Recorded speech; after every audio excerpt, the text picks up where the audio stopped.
Seorang raja memiliki banyak gajah dalam tentara perangnya. Ada seekor gajah yang sangat kuat, sangat patuh, dan sangat terampil, serta memiliki keterampilan perang terbaik. Dalam banyak pertempuran, dia dikirim ke medan perang, tidak pernah kembali kecuali dalam kemenangan. Dia adalah gajah kesayangan sang raja dari ratusan bahkan dari ribuan gajah lainnya. Sang gajah selalu berperang bersama sang raja, penguasa di wilayah barat tersebut. Waktu berjalan terus dan sang gajah semakin tua, sehingga baginda raja tidak lagi mengirimkannya ke medan perang. Tetapi gajah tersebut tetap menjadi bagian dari tim sang raja. Karena setiap saat ketika sang raja melihat gajah tersebut, dia menjadi senang, menjadi bahagia. Sang gajah tetap mendapatkan perhatian serta fasilitas utama dari sang raja. Suatu hari, sang gajah berjalan menuju tepi danau untuk minum. Ketika dekat bibir danau, sang gajah kakinya terjebak di lumpur di tepi danau. Setiap gerakannya bukan membawanya naik, namun semakin tenggelam perlahan. Dia terus berusaha, namun dia tetap tidak bisa mengangkat kakinya dari lumpur. Beberapa orang melihat usaha sang gajah dan tahu bahwa gajah tersebut dalam masalah besar dari nada suara teriakan belalainya. Dan berita ini pun tersebar cepat sampai akhirnya ke telinga sang raja. Semua orang panik karena tahu gajah ini kesayangan raja. Raja pun bergegas ke lokasi. Melihat gajah tadi terus tenggelam perlahan tanpa daya, sang raja memerintahkan semua orang di sekitar membantu mengangkat gajah tersebut. Mereka menggunakan berbagai cara untuk mengangkat gajah tersebut, namun tetap tidak bisa terangkat.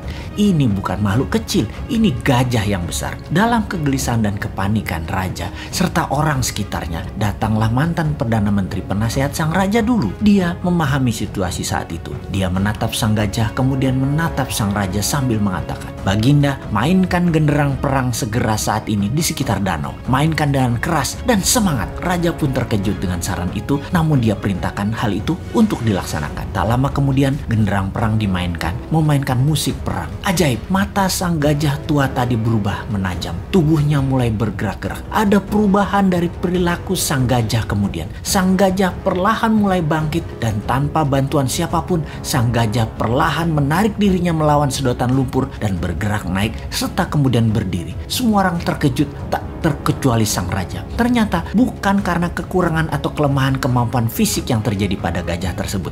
Yang dibutuhkan hanya suntikan semangat dari dalam. Dan ketika hal itu didapati, semuanya terselesaikan masalah apapun yang dihadapi. Untuk mempertahankan semangat dalam diri, sangatlah perlu sahabat semua mempertahankan tujuan hidup ke depannya di dalam pikiran bawah sadar kita. Dan jangan pernah ada rasa kalah atau menyerah dalam diri kita. Sahabat, mengapa saya menceritakan hal ini? Di saat pandemi saat ini, di waktu yang berat seperti saat ini, di saat ketidakpastian menghadang di depan, kita semua harus terus menyuntikkan semangat di dalam diri serta orang-orang di sekeliling kita. Pastikan kita semua punya visi dan misi yang jelas, purpose of life, dan semangat yang besar tadi. Pastikan ada genderang perang selalu menyala dalam diri Anda. Kita harus terus bersemangat untuk selalu sehat, makan makanan yang bergizi, selalu bersama orang yang membawa diri kita ke atas, penuh cinta dan penuh tawa. Pastikan kita berhenti menyalahkan keadaan seperti ini. Juga pastikan masalah yang terjadi saat ini yang memperlakukan kita negatif seperti saat ini tidak perlu ditakuti. Banyak hal indah dan besar terjadi di sekeliling kita. Ada solusi atas apapun masalah yang terjadi saat ini. New Mind salah satu solusinya. Dan